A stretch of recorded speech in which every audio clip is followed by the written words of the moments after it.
والصلاة والسلام على سيد الأنبياء والمرسلين محمد وعلى آله وصحبه أجمعين وبعد فأعوذ بالله من الشيطان الرجيم بسم الله الرحمن الرحيم والعصر إن الإنسان لفي خسر إلا الذين آمنوا وعملوا الصالحات وتواصوا بالحق وتواصوا بالصبر صدق الله العظيم. اللهم صل على سيدنا محمد وعلى آل سيدنا محمد وبارك وسلم عليه. ګرانو کتونکو السلام علیکم ورحمت الله وبرکاته. یو ځل بیا ستاسې حضور کې د عباداتو د درسونو په لړ کې د مانځه د مؤثرت په شرطونو باندې خبره کوو. په تیر درس کې د مانځه په احکامو او شرایطو باندې خبره وشوه او په دې خبره باندې وغږېدو چې مونځ د الله تعالی جل جلاله د احکامو څخه یو مهم حکم دی او الله تعالی جل جلاله خپل بندگان په دې باندې په شپه ورځ کې 15 ځل مکلف کړي دي چې باید ادای کړي. د دې لپاره چې دا مونځ د مسلمان لپاره اغیزمن ثابت شي، مؤثر ثابت شي، په دنیا او په آخرت کې هغه ته ګټه ورسوي، نو په کار دا ده چې په هغه طریقې سره ادا شي کومه طریقه چې ورته د اسلامي شریعت لخوا نه وضع شوې ده. د دې لپاره چې مونځ د الله تعالی جل جلاله یو مهم حکم دی، نو په دې اساس باندې په قرآن کریم کې الله تعالی جل جلاله د هغې د شرایطو او د هغې د احکامو ذکر کړی دی. نبی کریم صلی الله علیه وسلم په خپل وار باندې په احادیثو کې د هغې بشپړ تفصیل بیان کړی دی. کوم شیان په مانځه کې ضروري دي یعنی فرض دي، د هغې شرایط او همدارنګه د هغې ارکان، همداراز کوم شیان چې نبی کریم صلی الله علیه وسلم په دایمي توګه باندې په مانځه کې ترسره کړي دي، یعنی د مانځه واجبات، نبی علیه الصلاة والسلام په کومې طریقې سره مونځ ترسره کړي دي، د مانځه سنتونه، نبی کریم صلی الله علیه وسلم په مانځه کې څه ډول خشوع درلودله او په هغې کې نبی کریم صلی الله علیه وسلم الله تعالی جل جلاله ته څومره متوجه و، د هغې ذکر او یادونه په احادیثو کې په تفصیل سره شوې ده. د دې ترڅنګ نبی کریم صلی الله علیه وسلم دا هم موږ ته لارښوونه کړې ده چې مونځ په کومو شیانو باندې مکروه کېږي، په کومو شیانو باندې فاسدېږي او د مسلمان دپاره په هغې کې څه اجر او ثواب نه لیکل کېږي. نبی علیه الصلاة والسلام هم په خپل قول باندې او هم په ویناو په شکل باندې د دې لارښوونه مسلمانانو ته کړې ده. مسلمانو فقهاو مجتهدینو د قرآن او د سنت په استنباط سره په بشپړ تفصیل سره د هغې احکام بیان کړي دي او د فقه په کتابونو کې د هغې تفصیل ذکر شوی دی. په تیر درس کې موږ د دغې آدابو، شرایطو او همداراز د مفسداتو، مکروهاتو او د نور احکامو څخه په تفصیل سره بحث وکړو. اوس راځو په دې باندې خبره کوو چې موږ څنګه وکولی شو چې په دې مانځه باندې الله تعالی جل جلاله ته خپل ځان نږدې کړو. هغه ګټې، هغه فایدې چې په قرآن او سنت کې د مانځه دپاره بیان شوي دي، موږ څنګه وکولی شو چې هغه په عملي شکل باندې ترلاسه کړو. نو د دې دپاره چې مسلمان دغه ګټې ترلاسه کړي او دغه فایدې ترلاسه کړي او خپل مونځ مؤثر واقع کړي، یو طرف ته خو دا ده چې د هغې احکام وپېژني، بل طرف ته دا ده چې د هغې آداب وپېژني. ځکه د اقامت الصلاة د مانځه غوښتنه هم دا ده چې هغه په خپلو ټولو شرایطو او آدابو سره ترسره شي. نو په دې درس کې موږ د احکامو څخه یادونه وکړه، نو په دې درس کې به د مانځه د مؤثرت د شرایطو او د آدابو څخه یادونه کوو. نو د دې لپاره چې مونځ کوونکي د مانځه د ذکر شوو ګټو او فایدو څخه برخمن شي او د الله تعالی په دربار کې مونځ قبول او په عملي ژوند کې د هغه پر اخلاقو مثبت اغېز ولري، په زړه کې د منکراتو او د فحشاو سره کرکه پیدا شي، نو پکار دا ده چې د مانځه پر مهال لاندې لارښوونې په نظر کې ونیسي. اول دا ده چې په زړه او ژبه د الله تعالی جل جلاله په کلام کې تدبر کول. امام ابو حامد غزالی رحمت الله علیه فرمایي چې د قرآن درست تلاوت دا دی چې ژبه، عقل او زړه پکې اشتراک ولري. په تلاوت کې د ژبې ونډه دا ده چې حروف په سمه توګه ادا شي، د زړه ونډه دا ده چې هغه ورنه عبرت واخلي، اغېزمن شي او ودردېږي او په تلاوت سره خوند او لذت ترېنه واخلي. ژبه په ترتیل سره قرآن لولي، عقل یې ترجمه کوي او زړه ورڅخه عبرت اخلي. نبی کریم صلی الله علیه و آله وسلم په دې اړه فرمایلی دي چې ان الرجل لا ينصرف وما كتب له إلا عشر صلاته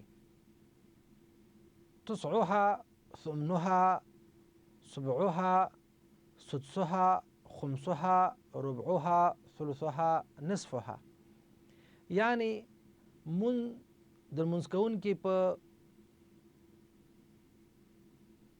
شکل سره مختلف اجرونه لري. یو سړی لمونځ کوي د مانځه نه فارغېږي، هغه ته د مانځه یوازې لسمه برخه ثواب لیکل کېږي. ځینې خلکو ته نهمه برخه لیکل کېږي، ځینې خلکو ته اتمه، اومه، شپږمه، پنځمه، څلورمه، درېمه او داسې نیمه برخه هغه ته ثواب ولیکلی شي. یعنی دا لمونځ کول د لمونځ کوونکي پورې اړه لري. که انسان په توجه سره، په خشوع سره، په پوره آداب او شرایطو سره لمونځ ادا کړي، هغه ته د مانځه بشپړه برخه لیکل کېږي. او که یو څوک نیمګړی ادا کوي، په هماغه انداز باندې چې څومره توجه په مانځه کې مسلمان خپل رب ته ولري، په هماغه اندازه باندې هغه ته اجر او ثواب لیکل کېږي. دوهم دا دی چې په مانځه کې مسلمان ودرېږي باید په پوره سکون او وقار سره ودرېږي او الله تعالی جل جلاله ته باید متوجه اوسېږي. هغه مسلمان چې غواړي د لمانځه له دنیوي او اخروي ګټو څخه په بشپړه توګه استفاده وکړي، نو پکار ده چې په پوره وقار او سکون او د زړه په حضور سره لمونځ ترسره کړي. ځکه چې صحیح لمونځ ګزار د لمانځه پر مهال ټولو دنیوي چارو ته شا کوي او په دې باور لري چې په دې لمانځه سره به الله تعالی پر هغه ټول هغه تکالیف او سختي اسانه کړي چې دی ورسره د دنیا په ډګر کې مخامخ شوی دی. او په دې هم باور لري چې څه پیښیږي هغه د الله تعالی جل جلاله د ځانګړي حکمت پر اساس باندې پیښیږي. لمونځ مسلمان ته د صبر درس ورکوي او د هغو مشقتونو په وړاندې د تحمل وړي ګرځوي چې دی ورسره د ژوند په ډګر کې مخامخ کیږي. نو ځکه خو الله تعالی جل جلاله په قرآن کې لارښوونه کوي چې یا ایها الذین آمنوا استعینوا بالصبر والصلاة ان الله مع الصابرین. مؤمنانو په صبر او لمانځه سره مرسته وغواړئ. الله تعالی د زغم لرونکو ملګری دی. په خشوع سره لمونځ کول دا په حقیقت کې انسان سره د لمانځه یوه لویه مرسته ده. کله چې انسان په صحیح توګه لمونځ ادا کړي، په حقیقت کې دا لمونځ د هغه سره د ټولو ستونزو او مشکلاتو په حل کولو کې مرسته کوي. دریم شرط د لمانځه د مؤثریت دا دی چې باید په خشوع سره لمونځ ترسره کړي. هغه لمونځ چې د انسان پر عملي ژوند مثبت اغیزه ولري او له منکراتو څخه منع کړي، هغه دی چې هغه په خشوع سره ترسره شي. قرآن کریم کې الله تعالی جل جلاله فرمایي چې قد افلح المؤمنون، بشک مؤمنان کامیاب دي. کوم مؤمنان؟ هم الذين هم في صلاتهم خاشعون، هغه چې هغه په خپل مانځه کې خشوع کوي. یعنی په باوري ډول هغه مؤمنانو بری موندلې دي چې خپل مانځه کې عاجزي غوره کوي او هغه په خشوع سره ادا کوي. نبی کریم صلی الله علیه وسلم د موضوع ته داسې اشاره کوي. نبی علیه السلام فرمایي چې ما من امرئ مسلم تحضره صلاة مکتوبه فيحسن وضوءها وخشوعها وركوعها إلا كانت كفارة لما قبلها من الذنوب ما لم يؤت كبيرة وذلك الدهر كله، ذلك مستمر في جميع الأزمان. معنا دا ده چې هیڅ یو مسلمان داسې نشته چې د فرد لمانځه په وخت کې ورته د فرد لمونځ وخت ورته حاضر شي، هغه ښه اودس وکړي او په خشوع سره لمونځ ادا کړي، په سمه توګه رکوع وکړي، مګر مخکیني ګناهونه به الله تعالی جل جلاله ورته ټول معاف کړي تر څو چې کبیره ګناه ورڅخه نه وي صادره شوي. او دا کار په ټولو وختونو کې جریان لري. او بیا نبی علیه السلام فرمایي چې من توضأ نحو وضوء هذا ثم صلى ركعتين لا يحدث فيهما نفسه غفر الله له ما تقدم من ذنبه. یعنی یو چا چې زما د اودس په څیر اودس وکړو، بیا یې 2 رکعاته په داسې توګه لمونځ ادا کړ چې حضور یې پکې برابر و، الله تعالی به ورته مخکیني ګناهونه ټول معاف کړي. اوس د خشوع معنا څه ده؟ دا چې نبی علیه الصلاة والسلام او الله تعالی خپله په قرآن کې د خشوع یادونه کړې ده. اوس راځو خشوع باید وپېژنو. خشوع معنا د چا له ویرې د هغه په وړاندې بشپړ عاجزي کول دي. خاشع هغه خس و خاشاکو ته ویل کېږي چې بعد یې له یو ځای څخه بل ځای ته انتقالوي، د ودرېدو ځای معلوم نه وي. د خشوع معنا بله معنا یې سر ځمکې لوري ته ښکته کول او خپل آواز ټیټول دي. په لمانځه کې به صحابه کرامو ډېر صحابه کرامو په ډېر خشوع سره لمونځ ادا کولو. او د هغه یو څه بیلګې موږ دلته ذکر کوو د دې په خاطر چې موږ تاسو ورڅخه عبرت والو. عبدالله بن زبیر رضی الله تعالی عنه به چې کله هم مانځه ته ودرېده د خجورو کبله به داسې ولاړو تا به ویل چې ګویا یو لرګی ولاړ دی او سجدې ته به چې کله ښکته شو نو کله به چې هم یو مرغۍ راغله او په شا به ورته کېناسته فکر به یې کاوه چې د ونې یو ډډ غورځېدلی دی او دی ورباندې ناسته ده. یو ورځ د کعبې په حتیم کې مونځ کوه او د منجمق په وسیله باندې چې هغه ته وویشتلی شو او د هغه د جامو یو برخه د منځه یوړه، خو لیکن هغه په دې باندې پوه نه شو چې څه پېښ شوي دي. نو داسې مونځ چې هغه الله ته انسان متوجه کوي په حقیقت کې همدغه د خشوع مونځ دی. میمون بن مهران رضی الله تعالی عنه فرمایي چې مسلم بن یسار رضی الله تعالی عنه به چې کله هم مانځه ته ودرېده نو بالکل به اخوته دې خواته نه کتل او په ډېره توجه په خشوع سره به الله تعالی ته ولاړو. یو ورځ د مسجد یوه څنډه راولیدله او په بازار کې چې کوم خلک موجوده ولاړو هغوی ټول وویرېدل، خو دی پخپله په مسجد کې په مانځه ولاړو لیکن دی د خپل ځای څخه ونه خوځېده. همدارنګه بل مثال د علي بن حسین رضی الله تعالی عنه ورکوو چې کله به هغه اودس وکړو نو رنګ بیا زیړ وتښتېده. چا ورڅخه پوښتنه وکړه چې د اوداسه پر مهال پر تاسې باندې داسې حالت ولې راځي؟ هغه ویل چې تاسې څه پوهیږئ چې اوس د کوم ذات په وړاندې ودرېدل دي، یعنی د الله تعالی جل جلاله په وړاندې ودرېدل او هغه ته یو په دې باندې ډېره زیاته حیا راتلله. نو د دې وجه نه به چې د الله تعالی جل جلاله څخه بې حیا راتلله او په زړه کې یو ډول ویره راغله نو رنګ به تک زیړ وتښتېده. څلورمه خبر دا ده چې مسلمان باید د خشوع ترڅنګ چې دا هم د دې غوښتنه داره د خشوع غوښتنه دا ده چې مسلمان په مانځه کې د زړه په حضور باندې برابر ودرېږي، یعنی د زړه حضور باید برابر وي، توجه الله تعالی ته برابر وي، سوچ فکر په مانځه کې وي، داسې نه چې ولاړ په مانځه باندې وي او سوچ فکر د دنیا په مادیاتو او په نورو کارونو کې بوخت وي. المونځ خپل ارکان او واجبات او سنت او مستحبات لري، خو د لمانځه روح چې دی نیت دی، اخلاص دی، خشوع ده او د زړه حضور دی. یعنی که څوک غواړي چې مونځ مؤثر واقع کړي نو پکار ده چې په نیت کې خپل اخلاص ولري او خشوع باندې مونځ ادا کړي او د زړه په حضور باندې مونځ ادا کړي. مونږ چې دی په ځانګړو اذکارو او مناجاتو باندې مشتمل دی. البته اصلي هدف یوازې په اذکارو او مناجات باندې نه ترلاسه کیږي، ځکه د خولې خبرې چې کله د زړه له کومې نه وي نو هغه هسې عبث ګڼل کیږي. همدارنګه هغه چارې چې په لمانځه کې ترسره کیږي که هدف ترلاسه نه کړي نو بیا هسې تش جګېدل او پاڅېدل دي، بلکې یو ډول سپورت ګڼل کیږي. نو د دې په خاطر باندې چې دا مونځ مؤثر واقع شي او د دې په خاطر باندې چې الله تعالی جل جلاله په دربار کې قبول شي نو پکار ده چې هغه آداب په نظر کې ونیسي کوم چې د مانځه د مؤثریت لپاره علماو ذکر کړي دي. نو کله چې مسلمان الله ته ودرېږي نو پکار ده چې هغه د زړه په حضور باندې ودرېږي. حضور چې پکې نه وي نو مقصد هغه هیڅ وخت کې نشته ترلاسه کولی. یو کار چې هدف ته ونه رسیږي نو هغه یو شکلي شی وي، هیڅ اعتبار نه لري. مثلا د لوی اختر د قربانۍ په اړه الله تعالی موږ ته لارښوونه کوي چې لن ینال الله لحومها ولا دماؤها ولکن یناله التقوى منکم. الله وایي چې هیڅ وخت کې د ستاسې د قربانۍ غوښې او وینې الله ته نه رسیږي، بلکې الله تعالی ته مهم شی چې د ستاسې تقوا ده، یعنی تقوا الله ته رسیږي. نو د دې وجه نه چې تاسې الله یادوئ او د الله لپاره عبادت کوئ نو په کار داره چې په داسې شکل کې ترسره کوي چې تاسې الله ته ورسوي او په صحیح شکل باندې هغه کوم هدف او مقصد چې د مانځه دی هغه باید ترلاسه شي. نو هغه شیان چې مثلا د انسان په زړه کې یو ناڅاپي توګه باندې راګرځي او د انسان په وس او په توان کې نه وي، بیا هم انسان خپل حضور برابري خو نه برابرېږي، هغه الله تعالی جل جلاله معاف کوي. اوس راځو په دې باندې خبره کوو چې د زړه حضور موږ په مانځه کې څنګه برابر کو، د دې طریقې او لارې چارې سره. د زړه د حضور معنا دا چې پر مانځه کې زړه له نورو کارونو څخه په کامله معنا باندې خالی شي او دا کار هغه وخت ممکن دی چې لمانځه ته پر نورو کارونو ترجیح ورکړل شي او خپل ټوله توجه دې لوري ته برابر شي.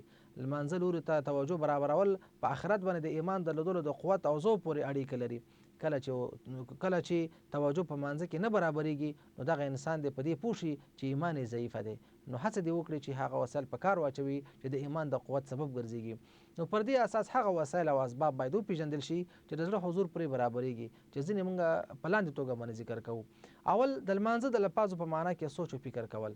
کله چې په لمانځه کې انسان یوازې الفاظو ته متوجه وي او په معنا کې سوچ او فکر ونه کړي نو کېدای شي چې د انسان سوچ او فکر په نورو شیانو باندې مصروف شي. او کله چې د لمانځه پر مهال باندې انسان د لمانځه الفاظو په معنا کې سوچ او فکر وکړي نو توجه یې مانځه لوري ته راګرځي او هغه خاطرې چې د انسان ذهن مصروفوي په کامله معنا باندې د زړه نه وځي.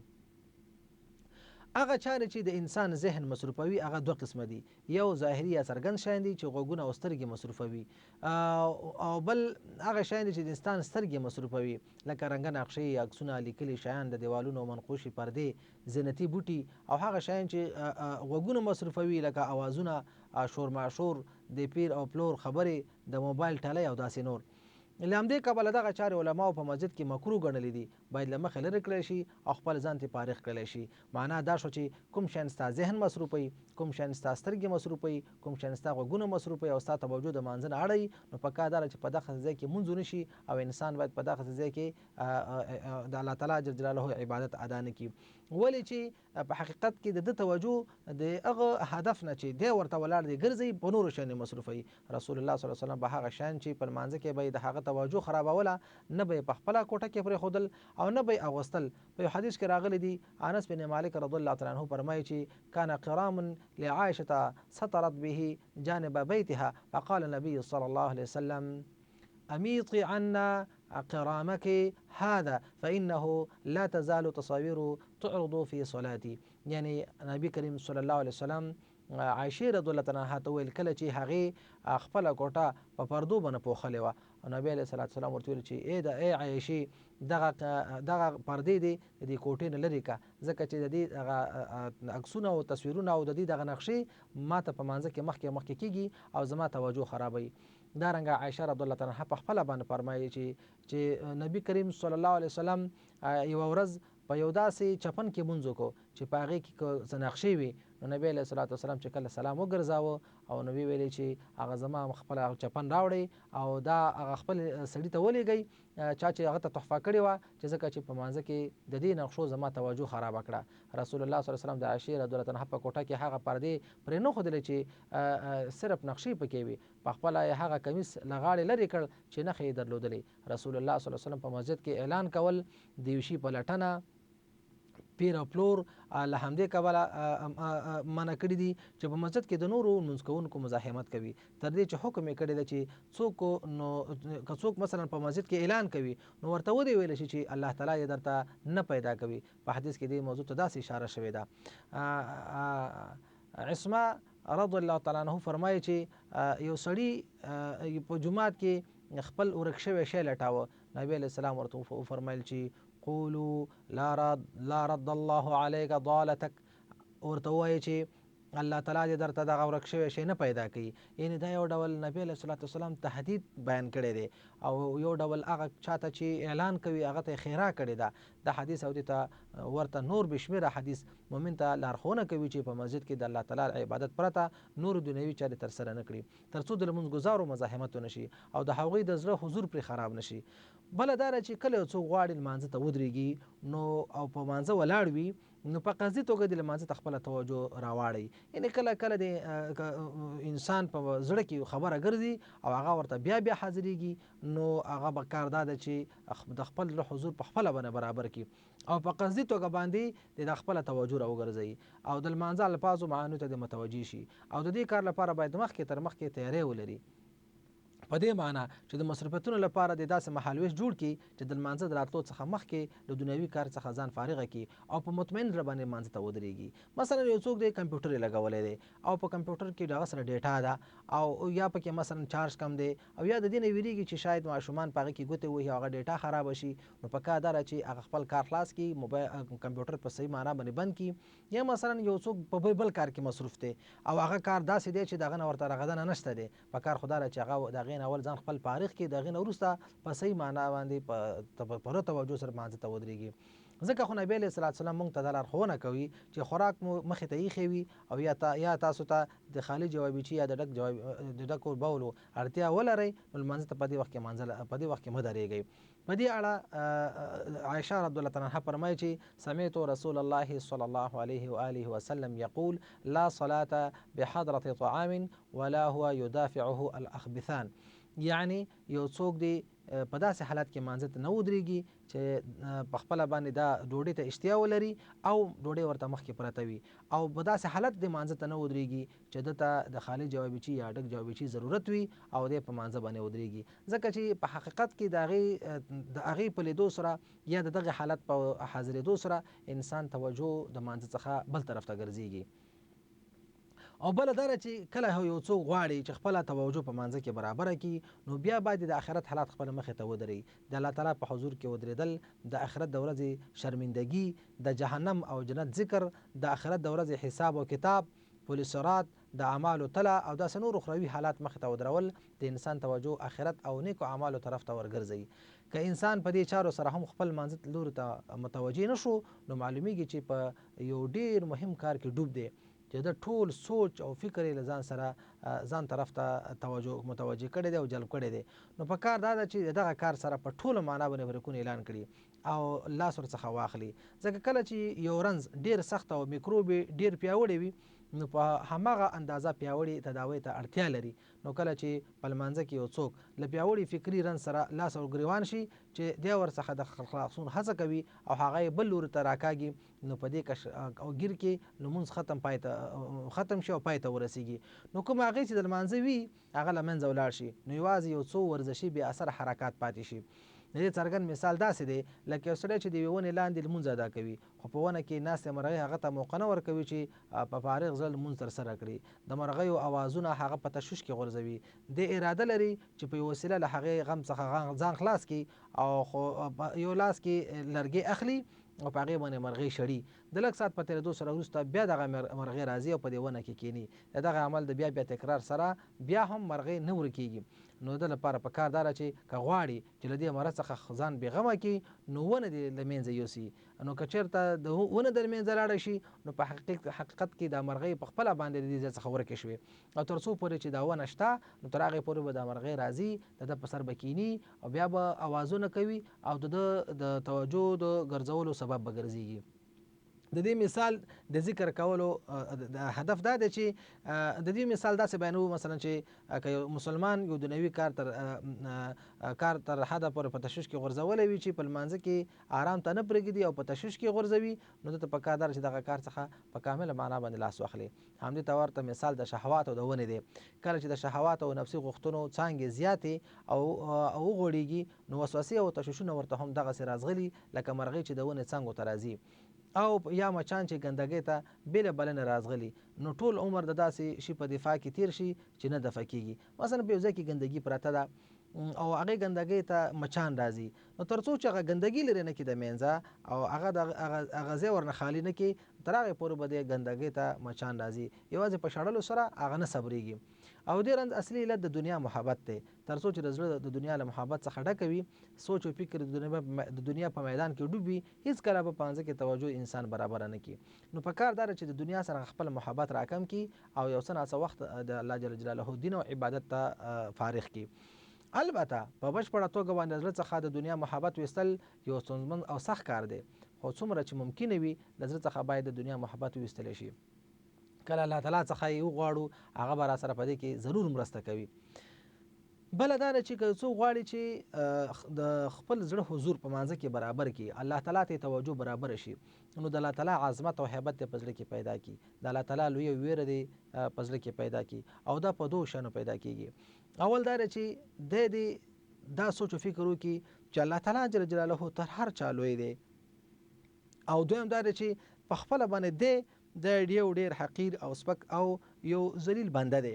نو کله چې د ذلت او حقارت په خپل ځان کې پیدا کی او د الله تعالی جل جلاله عظمت او لوی په خپل زړه کې راولي نو په یقیني توګه باندې د توجه الله ته او د الله تعالی جل جلاله عبادت ته برابرېږي.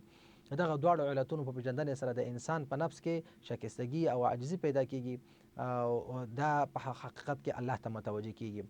بل دا چې الله تعالی څخه د عمل د قبولیت امید درلودل په دې سره هم په انسان په مانځه کې خشوع برابرېږي او د انسان مونځ چې دی هغه اغېزمن واقع کیږي.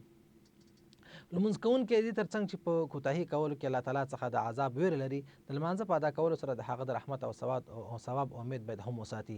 دا دې ولري چې دا امید دې ولري چې دا عبادت د الله تعالی جل جلاله زما په خپل دربار کې قبول کړي. نو هر کله چې انسان دا امید ولري او په دې امید باندې الله تعالی جل جلاله عبادت تر سره کړي، نو یقیني خبره ده چې الله تعالی جل جلاله غفور دی، رحیم دی او د انسان عبادت قبلوي. په نن درس کې به د جماعت د مانځه په اهمیت باندې او ځینو احکامو او حکمتونو باندې خبره کوو. مونځ بشپړ مونځ هغه دی چې هغه په جماعت سره ادا شي. قرآن کې الله تعالی جل جلاله چې کله هم د مانځه حکم کړی دی د جمع صيغې ذکر کړی ده. الله تعالی فرمایي چې ورکعوا مع الراکعين، تاسو رکوع کې د رکوع کوونکو سره. د دې وجه نه قرآن کریم هم په دې باندې تاکید کړی دی او رسول الله صلی الله علیه وسلم هم په دې باندې تاکید کړی چې مونځ مسلمان باید په جماعت سره ادا کړي، تر څو پورې چې سخت او مبرم مشکل ونه لري. نو نن درس کې به لومړی د جماعت د مانځه په فضیلتونو باندې خبره کوو. د جماعت مونځ د اسلام په دین کې زیات اهمیت لري. د فضیلت او غوروالي په هکله بې شمېره حدیث راغلي دي، تر څو د دغو فضایلو په اورېدو سره مؤمن تشویق شي او په پوره مینه محبت او د زړه په اخلاص سره د جماعت په مانځه کې برخه والي. د دغه احادیث څخه یو څه ذکر کوو. اوله خبر خدا ده چې نبی کریم صلی الله علیه وسلم د مؤمنانو د تشویق او ترغیب خاطر باندې فرمایي چې د جماعت مونځ د انفرادي لمانځه په نسبت باندې 27 درجې زیات اجر لري. عبد الله بن عمر رضی الله تعالی عنه فرمایي چې نبی کریم صلی الله علیه وسلم فرمایلی دي صلاة الجماعة تفضل صلاة الفذ ب27 درجة. د جماعت منځ د انفرادي منځ په نسبت باندې 27 درجې زیات اجر او ثواب لري. د جماعت د مانځه لپاره په تلو سره په هر یو قدم یو ګناه معاف کیږي او یو درجه لوړیږي. ابو هريره رضی الله تعالی عنہ فرمایي چې نبی کریم صلی الله علیه وسلم فرمایلی دي صلاة الرجل في الجماعة تضعف على صلاته في بيته وفي سوقه 25 ضعفا، وذلك أنه إذا توضأ فأحسن الوضوء ثم خرج إلى المسجد لا يخرجه إلا الصلاة لم يخطو خطوة إلا رفعت له بها درجة وحط عنه بها خطيئة. ويجي د یو سړي مونځ کول د انفرادي مانځه په نسبت باندې 25 درجې زیات اجر او ثواب لري، هغه چې د په مانځه کې تر سره په خپل کور کې تر سره کوي یا په بازار کې تر سره کوي.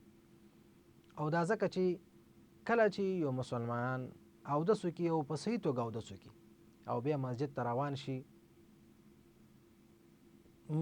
دا وتلې یوازې د مانځه دپاره وي، دا چې یو قدم پورته کوي په دې سره یو درجه لوړیږي او یو ګناه معاف کیږي.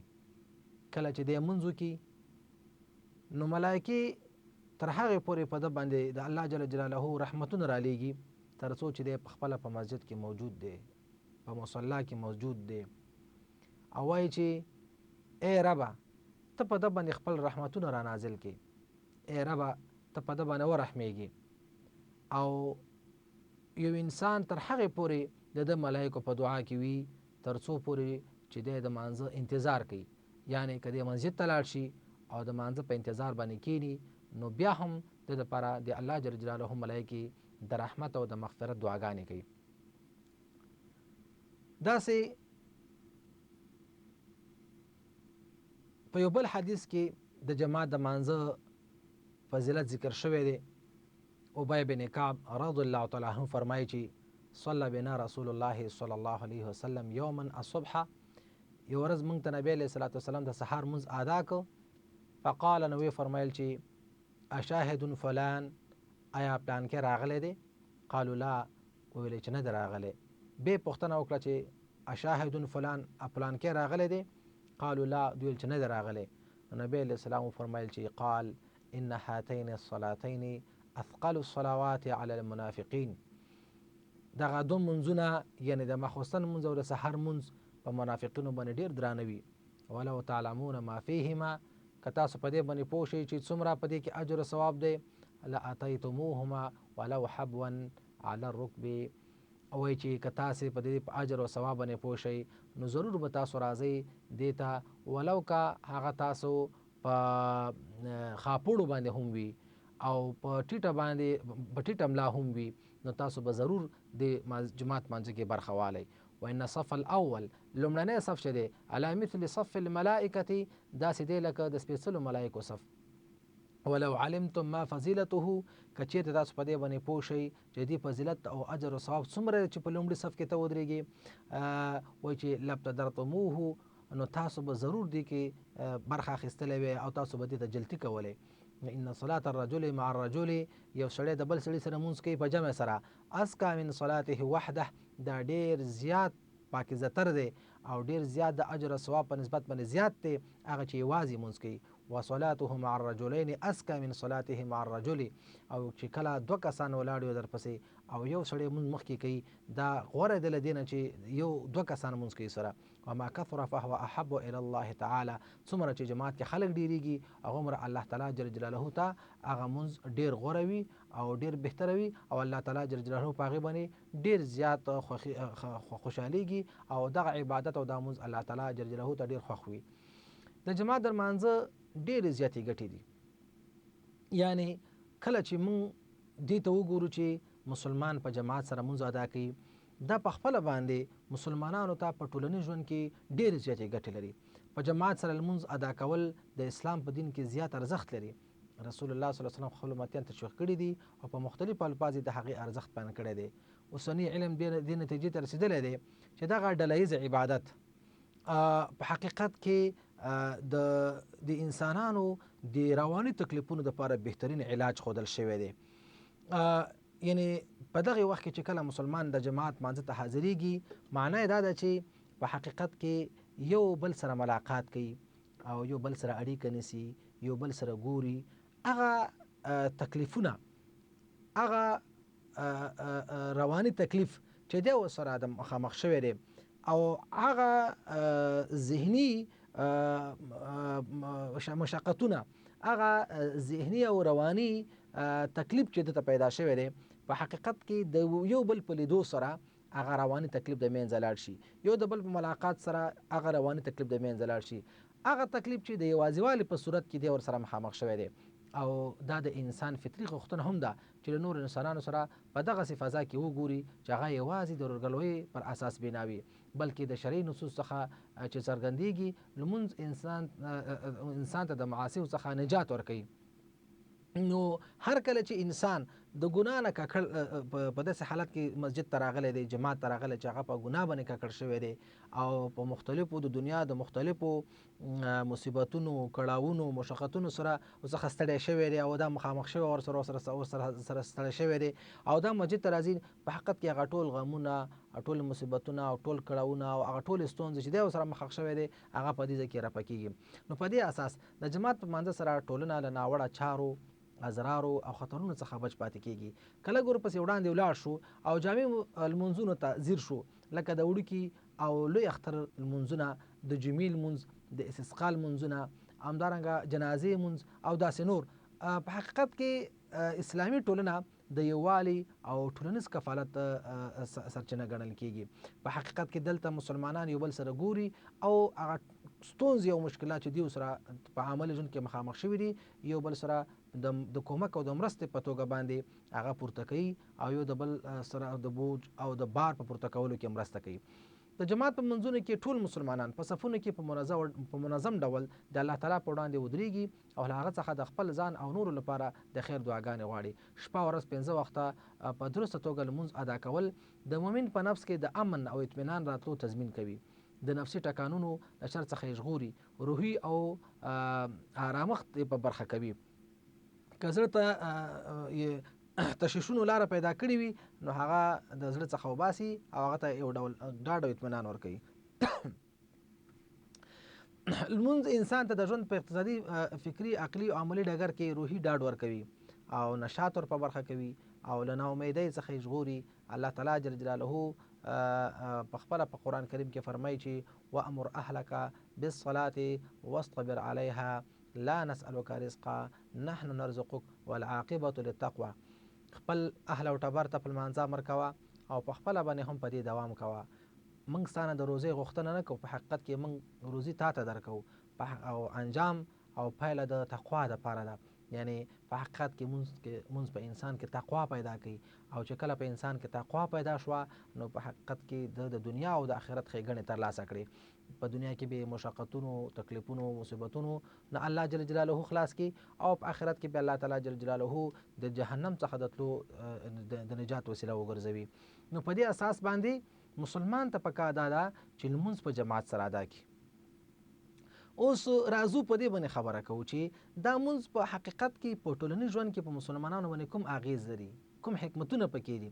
اول راځو دې ته چې د عقیدې په بنیاد د انسانانو راټولول او د هر ډول تعصب مخنیوی کوي. دویم دا چې په مسلمانانو کې د اجتماعیت احساس پیدا کوي، او دریم مدار چې اسلامي امت ته د نسبت تقویت او پیاوړتیا په انسان کې پیدا کوي چې دا په دې باندې پوه شي چې زه خو د اسلامي امت یو غړی یم، او زه د اسلامي امت یو اندام یم، او اسلامي امت په ما باندې متکی دی، او زه په اسلامي امت باندې متکی یم. په مسلمانانو کې د وحدت او ټولنیز تکافل احساس پیدا کوي، ترڅو ټول اسلامي امت د یو جسد په څیر باندې وګرځېږي، او د یو امتي په دردېدو سره ټول امت ودردېږي. لکه په حدیث شریف کې چې راځي، نبی کریم صلی الله علیه وسلم فرمایلی دی چې مثل المؤمنین فی توادهم وتراحمهم وتعاطفهم كمثل الجسد اذا اشتكى منه عضو تداعى له سائر الجسد بالسهر والحمى. مثال د مؤمنانو په خپل منځي محبت، تراحم او مهربانۍ کې داسې دی لکه د یو جسد په څیر. کله چې د جسد یو غړی د تکلیف له امله شکایت کوي نو ټول بدن یې په خوبې خوبۍ او تبې سره ناارامه وي. په مسلمانانو کې د مساوات فکر را ژوندی کول دا په خپله باندې د جماعت د مانځه یو لویه ګټه ده چې یو پر بل له تقوا پرته هیڅ ډوله فوقیت ونه لري. یعنې دا یو فکر ورکوي مسلمان ته چې دلته یو په بل باندې تفوق او فوقیت نشته دی، ځکه په یو صف کې ټول کاغه بډای دی او کاغه غریب دی، او کاغه رئیس دی، کاغه یو ملازم دی، کاغه وزیر دی، کاغه د رئیس جمهور د وخت دی، ټول په یو صف کې ودرېږي. نو دلته دا مسلمانانو ته د اجتماعي عدالت او د یووالي د وحدت درس ورکوي چې په حقیقت کې دلته په مونږ ټول سره یو برابر وي، یو په بل باندې هیڅ ډوله فوقیت نه لرو، او که دلته فوقیت وي نو هغه یوازې په تقوا کې به وي. مسلمانان په هغو مشترکو چارو کې چې د الله تعالی څخه پرې راضي کېږي د یو رهبر اتباع د یو هدف په لوري چې د مسلمانانو تر ټولو لوی ارزو ده، الله تعالی رضا د مسلمانانو لوی ارزو ده، دې ته مسلمان متوجه کوي. د مسلمانانو ترمنځ د مینې او محبت زیاتوالی منځته راځي، په تقوا او نیکۍ کې یو بل سره مسلمان دلته مرسته کوي. د نړۍ د عام مسلمانانو په عمومي وضعیت باندې دلته د اهتمام درس ورکوي چې مسلمانان په نړۍ په هر ګوټ کې دي، ټول سره یو دي، ټول سره متفق دي، ټول سره متحد دي، او ټول یو امت دي.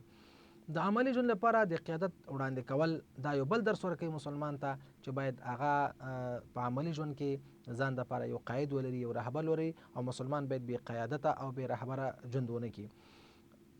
او همدارنګه مسلمانانو ته دې درس ورکوي چې د شرعي سلطې او همدارنګه د حاکمیت دپاره مسلمانان سر راپورته شي، او مسلمانان په یو اتفاق، په یو اتحاد او په یو آواز باندې د اسلامي شریعت د حاکمیت خبره وکړي، په موعظه حسنه او نرم لهجې سره او جوړونکي نقد سره د مسلمانانو د خطاګانو او بېلارۍ او تصحیح او اصلاح د همدې لارې نه راځي. ځکه چې مؤمن د مؤمن لپاره یو د بل سره د مرستې او همکارۍ په برخه کې داسې مثال لري لکه د یو پیاوړي آبادۍ چې ځینې برخې په ځینې نورو باندې تکیه او مضبوطه وي. نبی کریم صلی الله علیه وسلم فرمایلی دی چې ان المؤمن للمؤمن كالبنيان يشده بعضه بعضا او شبک اصابعه. یعنی مسلمانان په خپل منځونو کې داسې دي لکه د آبادۍ په تور باندې په څیر باندې چې یوې خښتې بله خښته مضبوطه کړې وي او یو خښته په بله خښته باندې تکیه وي. دغسې په مسلمانه ټولنه کې یو مسلمان په بل مسلمان باندې تکیه وي، او د جماعت د مانځه څخه مسلمان باید دغه درسونه واخلي. موږ مسلمان د نورو خلکو څخه جدا کوي چې دا کار د مسلمانانو ترمنځ د اعتماد او باور فضا رامنځته کوي، او ترمنځ خپلمنځي محبت لا پسې پیاوړی کوي، نبی کریم صلی الله علیه وسلم فرمایي چې امرت ان اقاتل الناس حتى يشهدوا ان لا اله الا الله وان محمد رسول الله فاذا شهدوا واستقبلوا قبلتنا واكلوا ذبيحتنا وصلوا صلاتنا فقد حرمت علينا دماؤهم واموالهم الا بحقها لهم ما للمسلمین وعليهم ما عليهم. یعنی نبی علیہ الصلوۃ والسلام فرمایلی دي چې زه مامور شوم چې د خلکو سره تر هغه پورې وجنګېږم ترڅو د یو الله د بندګۍ او د رسول الله صلی الله علیه وسلم د رسالت اقرار وکړي. کله چې دې خبرې اقرار وکړي نو او زمونږ قبله ته مخ وګرځوي، یعنی هلته دې طرف ته مونځ ادا کړي، زمونږ حلاله وخوري، نو په حقیقت کې زمونږ په څیر باندې مونځ ادا کړي، نو د دوی وینه د دوی مالونه پر مونږ باندې حرام دي مګر هغه چې شریعت روا کړي وي. نو دوی هماغسې حقوق لري لکه څنګه چې نور مسلمانان حقوق لري او هماغه مسؤلیتونه لري لکه نور مسلمانان چې کوم حقوق لري. نو معنا دا شوه چې مسلمان باید په دې باندې پوه شي چې د مانځه د جماعت د مانځه په ذریعه باندې مسلمان دلته د دې امت ځان عضو ګڼي. مولانا مودودي رحمت الله علیه د جماعت د مانځه ډېرې ګټې بیان کړي چې د هغې څخه یو څه مونږ بیانوو. یو خو دا دی چې د جماعت د مانځه په ذریعه باندې مسلمانان سره راټولیږي. د جماعت د مانځه له ګټو څخه یوه دا ده چې مسلمانان راټولوي او یو ځای کوي راجمع کوي. د اذان په اورېدو سره د څلورو طرفونو څخه دغسې راځغلي لکه په عسکري قشله کې چې عسکر د شپېلک په اورېدو سره هر ځای چې وي خپل ځان هغه میدان ته حاضروي. دا دې کې دوه خبرې دي. یو خو دا دی چې دلته قماندان چې کله یو آواز کوي نو غواړي چې عسکر په دې باندې روږدي کړي چې څنګه اطاعت وکړي، او دویم دا چې خپل ځان وروپېژني چې زه یعنی ستاسې قماندان او هر وخت کې تاسو باید قماندې ته آماده اوسېږئ. دویمه دا ده چې مسلمانان باید په دې باندې پوه شي چې دلته دوی راټولېږي څه دپاره راټولېږي، د کوم هدف او د کوم مقصد دپاره راټولېږي. دا یوازې همداسې په اصطلاح د بې فایدې او بې ګټه راټولېدل نه دي، بې مقصد راټولېدل نه دي. دلته مسلمانان د دې لپاره سره راټولېږي چې یو بل سره تعارف وکړي، یو د بل د حالاتو نه خبر شي او دا په دې باندې پوه شي چې دوی ټول د یو الله بندګان دي، د یو پیغمبر پیروان دي، په یو کتاب باندې ایمان لري، د یو هدف لپاره زغلي چې هغه د الله تعالی جل جلاله رضا ده. کله دې ځای څخه خپرېږي نو د همدې مقصد لپاره باید کار وکړي، ځکه دوی یو د بل ورونه دي، اهداف او ګټې او تاوانونه سره شریک دي، نو ژوند یو بل سره شریک دی. نو په کار دا ده چې د ژوند په چارو کې د بل سره نور سره همدردي وکړي. نو دریم درس دی جماعت د مانځه دار دی چې په مسلمان کې د همدردۍ او د همکارۍ احساس پیدا کوي. کله چې مسلمان د بل مسلمان په خوا کې ودرېږي او وګوري چې د مسلمان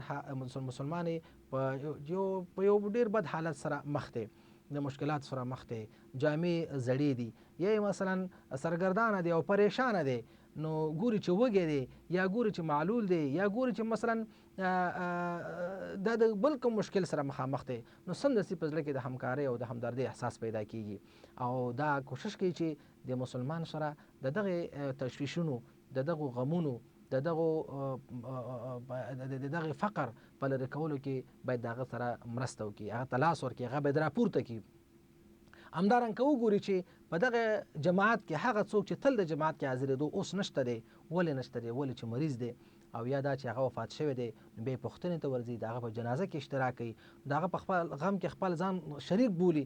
نو دغه اجتماعیت مسلمان د جماعت د مانځه نه اخلي. مسلمان ته دا درس ورکوي چې باید مسلمانان یو بل سره یو دي او یو بل سره باید د چارو په ترسره کولو کې مرسته وکړي. او څلورمه خبرداره چې مسلمان باید په دې باندې پوه شي دلته چې دوی راجمع شوي دي او راټول شوي دي، هدف یې دا دی چې خپل ځانونه پاک کړي د ګناه نه. یعنې معنا دا شوه دغه اجتماع، دا راټولېدنه، دا جماعت، دا په حقیقت کې دا د غلو او همدارنګه دا د قماربازانو، دا د شرابخورو ټولنه نه ده چې افکار ګډوډ او تیت او پراګندۍ، زړونه تیت او پراګندۍ او زړونه چټل وي. دغه اجتماع او د راټولېدنه دلته د خلک راجمع شوي دي، د الله تعالی جل جلاله د سپېڅلو بندګانو اجتماع ده، د الله تعالی جل جلاله د بندګۍ دپاره د الله جل جلاله په کور کې د الله تعالی په وړاندې د عاجزۍ، بندګۍ او غلامۍ د اقرار کولو په خاطر باندې دایره شوې ده. په دې اجتماع کې هر یو فرد پر خپلو ګناهونو باندې پښیمانتیا کوي، که د کوم ورور حق یې خوړلی وي په مخامخ کېدو د خجالت احساس کوي او ورڅخه بخښنه غواړي، نو د جماعت د لمانځه په برکت د ډېرو ښو خویونو پاکو او سپېڅلو اخلاقو په ترلاسه کولو سره خپلو کورونو ته ستنېږي. او بله دا ده چې دا داسې یو اجتماع ده او راټولېدنه ده چې دلته مسلمانان هر ډول تعصب د منځه وړي. یعنې که موږ د جماعت د لمانځه برکتونو ګټو او ښېګڼو ته وګورو، نو له دې ستره ښېګڼه بله د کومه ترلاسه شي چې ټول مسلمان په یو کتار کې یو د بل په خوا کې ودرېږي. هلته د غټ او وړوکي منصب د خاوندانو ترمنځ توپیر نه وي، د لوړ نسب او ټیټ نسب ترمنځ توپیر نه وي، هلته کوم مالي امتیاز نه وي، ټول د الله تعالی جل په دربار کې ورونه وي، یو د بل سره په لګېدو د شرم او خجالت احساس نه کوي چې مثلا دا خیرن دی یا مثلا دا غریب دی یا مثلا د خرابې جامې اغوستې دي، نه د یو بل په لګېدو چټلېږي، ځکه ټول انسانان دي او دا فکر کوي چې د الله تعالی جل جلاله بندګان دي، د یوې عقیدې معتقدین دي او د یو دین پیروان دي. هلته د کورنیو، قبیلو، هیوادونو، ژبو او رنګونو تعصب نه لیدل کېږي. دا ټولې ګټې د جماعت د لمانځه د برکت رامنځته کېږي. او بله دا ده چې مونږ مسلمان ته د اتفاق او اتحاد او یووالي درس ورکوي. کله چې مسلمانان په یو کتار کې ودرېږي، اوږه په اوږه باندې له بل سره نږدې کېږي، دا څرګندوي چې ټول په یو غږ د خپل بادار په وړاندې امر منلو ته چمتو دي. د تکبیر په ویلو سره له یو رکن څخه بل رکن ته تلل په زړونو کې د هدف یووالی راټوکوي. دغه کار مؤمنانو ته تمرین او روزنه ورکوي چې ای مسلمانانو، تاسو د یو بدن غړي یاستئ، د یو هدف په لور باندې حرکت کوئ، شعار مو یو دی، عقیده مو یوه ده، فکر او نظر مو یو دی، د یو رب د بندګۍ لپاره مو سرونه ټیټ کړي دي. که تاسې په ظاهر کې د بدنونو په اعتبار سره جلا یاست، حقیقت کې تاسې د یو بدن د یو له بل سره دومره نږدې شوي یاستئ لکه د یو بدن غړي. نو دلته مسلمانانو ته د اتفاق، اتحاد او د یووالي درس ورکول کېږي. اوس یو سوال دلته دا پیدا کېږي چې موږ باندې ولې لازمه شوې ده چې موږ په جماعت سره وکړو؟ د جماعت دپاره باید یو امام ولرو. دغه څه حکمت دی. په حقیقت کې د امام ټاکل مسلمانانو ته د درس ورکوي. یو خدا دی چې مسلمانان باید په جماعت کې ژوند وکړي، هیڅ وخت کې انفرادي ژوند اختیار نه کړي. دویم دا دی چې مسلمانان باید په عملي ژوند کې هم ځان دپاره یو رهبر ولري، یو قائد ولري، تر ټولې چارې په نظم سره مخ په وړاندې بوزي. او لکه څنګه چې د یو امام په اشاره باندې، د یو امام په تکبیر باندې ښکته کېږي پورته کېږي، دغسې باید په کامله معنا باندې د خپل رهبر او د خپل قائد باید اطاعت وکړي تر څو بېنظمي منځته رانه شي. یعنې دغه د جماعت مونږ مسلمانانو ته دې خبرې حکم کوي چې هغوی باید یو امیر ولري او باید د خپل امیر باید اطاعت وکړي.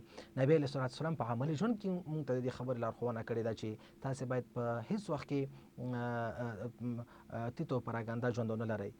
نبی علیه السلام فرمایي چې علیکم بالجماعه، تاسو باید په جماعت کې اوسیږئ، و ایاکم والفرقه، تاسو باید د جداوالي څخه ځان وساتئ، فإن شیطان مع الواحد، ځکه شیطان هغه چا سره وي چې غزان لوي، وهو من الاثنين ابعد، چې کله دوه کسان د هغې نه تښتي. ومن اراد محبوبة الجنة فليلزم الجماعه، څوک چې غواړي چې د جنت هغه لوړ مقام حاصل کړي، نو هغه د جماعت سره واوسیږي. من سرته حسنته وساءته سیئته فذلکم المؤمن، څوک چې په نیک عمل باندې خوشحاله او په بد عمل باندې خفه شي، نو دا په دې باندې پوه شي چې دا مؤمن دی. یعنی د ایمان نښه دا ده چې هغه د نیک عمل په ترسره کولو سره خوشحالیږي او د بد عمل په ترسره کولو سره خفه کېږي. نو دا د په حقیقت کې د ایمان نښه ده. نو مسلمانانو سره اوسېدل، د مسلمانانو په جماعت کې اوسېدل، او دا د مسلمان دپاره د خوشحالۍ زیری دی. بل دا چې مسلمان باید په عملي ژوند کې هم دغسې یو رهبر ولري. اوس دا هغه درسونه دي چې مونږ باید په دې باندې پوه شو چې مسلمان ولې په دې باندې مکلف شوی دی چې هغه باید په جماعت سره مونږ ترسره کړي. نو د جماعت لمانځه نه یوازې دا چې اجرونه او ثوابونه زیات دي، په آخرت کې د مسلمان درجې لوړوي، بلکې په عملي ژوند کې مسلمانانو ته ډېر عملي درسونه ورکوي. نو الله تعالی دې موږ ته د عمل کولو توفیق را په برخه. ګرانو کتونکو، السلام علیکم ورحمت الله وبرکاته. ګرانو، د مانځه درسونه پیل شوي او په دې لړ کې به نن درس کې انشاءالله موږ د نفلي منځونو په اړه باندې خبره کوو. الله جل جلاله مسلمانان په فرضي عباداتو باندې مکلف کړي دي، او ترڅنګ یې ځینې نور عباداتو غوښتنه ترې هم کړې ده چې هغې ته نفلي عبادات وایي. او دا نفلي عبادات د مسلمان دپاره هغه اضافي عبادات دي چې په دې ذریعه باندې الله تعالی جل جلاله غواړي چې خپل بندگان خپل ځان ته نږدې کړي. نبی کریم صلی الله علیه و آله وسلم موږ ته د خپل ژوند په عمل کې ډیر عبادات داسې ښودلي دي چې د فرضي عباداتو نه علاوه هغه تر سره کړي دي او مسلمانانو ته د دې لارښوونه کړې ده چې د فرایضو ترڅنګ د دغې نوافلو التزام ولري. نفل یوازې په مانځه کې نه دی، بلکې نوافل په صدقاتو کې شته او همدارنګه نوافل په حج او عمره کې شته او همدارنګه نوافل په زکات کې شته چې یوې فرضي صدقې دي او بلې نفلي صدقې دي. دلته زمونږ بحث یوازې په مانځه باندې دی، نو موږ به یوازې د نفلي منځونو یو څو ډولونو باندې خبره کوو. نفلي منځونه نه یوازې دا چې الله تعالی ته انسان نږدې کوي، د هغه ولی او دوست جوړوي، تقوا او پرهیزګاري پکې پیدا کوي، روح پاکوي، اخلاق سپېڅلي کوي، معنویت لوړوي او درجه اوچتوي، بلکې د قیامت پر ورځ باندې د فرضي عباداتو ځای نیسي. کله چې الله جل جلاله خپل ملائکو ته حکم وکړي چې تاسې وګورئ آیا زما دغه بنده د فرایضو ترڅنګ نوافل لري او کني لري. کچېرې د مسلمان بنده په فرایضو کې کمی وي، نو الله تعالی جل جلاله خپل ملائکو ته حکم کوي چې نوافل په فرایضو کې ورته حساب کړي. دا د الله تعالی جل جلاله ځانګړی رحم دی په اسلامي امت باندې. نبی علیہ الصلوۃ والسلام موږ ته په خپل ژوند کې د نوافل ډیر ډولونه ښودلي دي او په عمل کې پیدا کړي دي. د هغې ډولونو څخه لومړی درجه چې ده هغه د قیام اللیل او د تهجد د لمانځه ده. په نفلي لمونځونو کې لومړی مقام د تهجد د لمانځه دی. په دې لمانځه سره انسان لوړو درجو ته رسیږي. الله تعالی جل جلاله فرمایي چې ومن اللیل فتهجد به نافلة لك عسى ان يبعثك ربك مقاما محمودا. د شپې تهجد کوه، دا ستا دپاره یو اضافي عبادت دی. په دې سره الله تعالی جل جلاله تا مقام محمود ته ورسوي، هغه مقام چې هغه ستایل شوی مقام دی، هغه مقام چې هغه لوړ مقام دی، هغه مقام چې هغه ستایل شوی مقام دی. نو د تهجد د مانځه په ذریعه باندې الله تعالی جل جلاله خپل بندگان دغه درجې ته رسوي. په قرآن کریم کې نورو ځایونو کې هم همدغسې خلک د جنت مستحق ګڼلی دي او هغه یې رښتیني مؤمنان ګڼلی دي، هغه یې رښتیني متقیان ګڼلی دي، څوک چې د شپې تهجد ترسره کوي. نبی علیہ السلام فرمایلی دي چې قرآن کریم کې الله تعالی فرمایي چې ان المتقین فی جنات وعیون آخذین ما آتاهم ربهم انهم كانوا قبل ذلك محسنین كانوا قلیلا من اللیل ما یهجعون.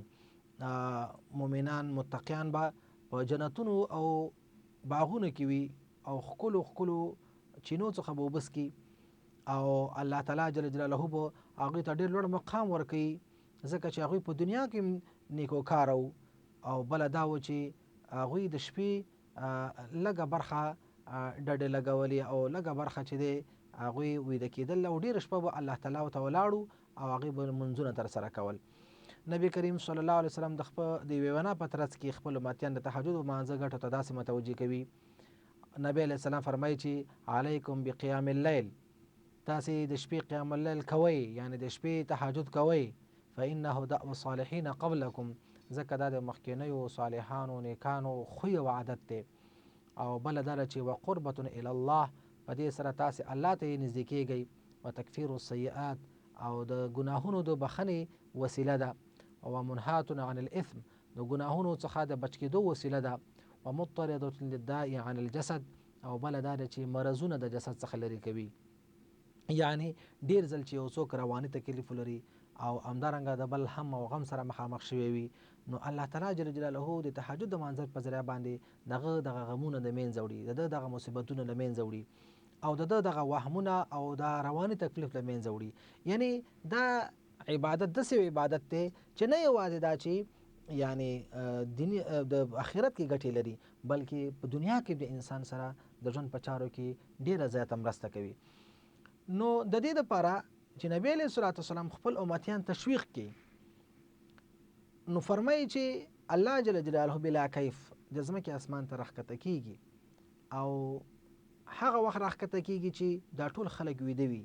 کله چې د شپې 2 برخې تیرې شي، یو برخه پاتې شي الله جل جلاله اعلان کوي آیا څوک داسې شته چې هغه ما نه څه وغواړي چې زه ورکم؟ آیا څوک داسې شته چې کوم مشکل حاجت ولري چې زه ورته پوره کم؟ آیا څوک داسې شته چې هغه د کوم شي نه پناه غواړي زه ورته ورکم؟ نو کوم خلک چې الله ته راپاڅېدلي وي د تهجد په مانځه باندې ولاړ وي، کومه دعا چې وکړي ضرور الله تعالی جل جلاله دغه دعا قبلوي. رسول الله صلی الله علیه وسلم د دې دپاره چې مسلمان باید په ثواب کې د کورنۍ غړي ځان سره شریک کړي، نو د تشویق په خاطر باندې فرمایي چې رحم الله رجلا قام من الليل فصلى وايقظ امرته فصلت. الله تعالی جل جلاله په هغه بنده باندې رحم کړی دی چې د شپې راپاڅېږي، مونځ د تهجد ترسره کړي، خپل مېرمن هم ځان سره راپاڅي او هغه مونځ ترسره کړي. او که داسې وي چې هغه د خوب له وجې نشي راپاڅېدلی او انکار وکړي، نضح فی وجهها الماء، او اوبه په مخ ور وشیندي او هغه د خپل ځان سره په عبادت کې شریکه کړي، او بیا وایي چې رحم الله امرأة، الله په هغه مېرمن باندې رحم کړی دی قامت من الليل چې خپله شپې راپاڅېږي، فصلت تهجد مونځ کې ترسره کړي، وایقظت زوجها، او خپل خاوند هم ځان سره راپاڅي، فإن ابا که ورڅخه انکار وکړي د خوب د وجې نه، نضحت فی وجهه الماء، او هغه د هغې په مخ باندې اوبه ور وشیندي او خپل خاوند خپل ځان سره د تهجد په لمانځه کې شریک کړي. یعنې په مېرمنو کې هم ځینې مېرمنې داسې دي چې د الله جل جلاله څخه ویره په زړه کې وي، همیشه دپاره الله ته متوجه وي، او په خاوندانو میړونو کې لږ زره غفلت وي، نو ښه خبرداره چې هغه د غفلت له خوب څخه راویښ کړي او د الله تعالی جل جلاله په دغه مهم عبادت کې د خپل ځان سره شریک کړي. د تهجد مونځ چې دی د ماخوستن د وخت نه شروع کیږي د صبح صادق تر راختو پورې، خو بهتره وخت د دغه دپاره د تهجد دپاره هغه دا ده چې د شپې 2 برخې تیرې شي او اخرنۍ برخې راشي، نو په دې وخت کې د تهجد مونځ کول غوره دي. کنه نو ټوله شپه د شپې په هره برخه کې چې څوک راپاڅېږي د تهجد مونځ کولی شي. او نبی کریم صلی الله علیه وسلم به ډېر ځله د شپې تهجد مونځ 8 رکعاته کو، او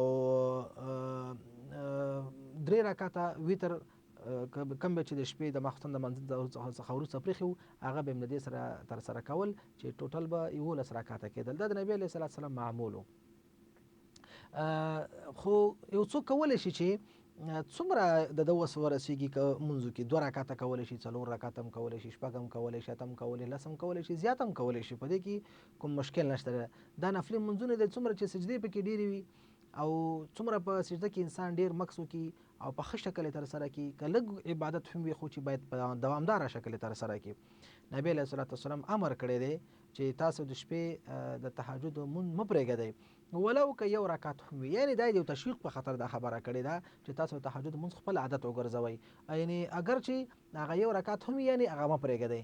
خو عایشه رضی الله عنها فرمایي چې رسول الله صلی الله علیه وسلم به عادت دا و چې هغه په رمضان کې و که بغیر د رمضان نه به و، نو د تهجد به د 11 رکعاتو څخه زیات نه کول، یعنې 3 رکعاته ویتر او 8 رکعاته تهجد مونځ. نو نبی علیه الصلاة والسلام دا خپل عادت ګرځولی و، او په کار خو دا ده چې مسلمان کله هم ویده کېږي که راپاڅېدو توان ورسره نه وي، باید د تهجد په نیت باندې ویده شي چې دغه نیت ورسره وي چې زه به د شپې تهجد ته راپاڅېږم. نبی علیه الصلاة والسلام په دې اړه فرمایي چې ما من امرئ تكون له صلاة بالليل يغلبها عليها نوم الا كتب له اجر صلاته وكان نومه عليه صدقه. یو سړی چې د تهجد په مانځه باندې عادت ولري او په همدې نیت ویده کېږي او ډېر وخت خوب ور باندې غلبه وکړي، نو دا که اوده هم شي بیا هم الله تعالی جل جلاله ته تهجد اجر او ثواب لیکي، او دا خوب د الله تعالی جل جلاله په ده باندې یو ډول رحم او یو ډول شفقت او یو ډول رحمت وګرځولی شو. دا دغه طرف نه د الله طرف نه په یو صدقه شوه. واخر دعوانا الحمد لله رب العالمین وجزاکم الله خیرا.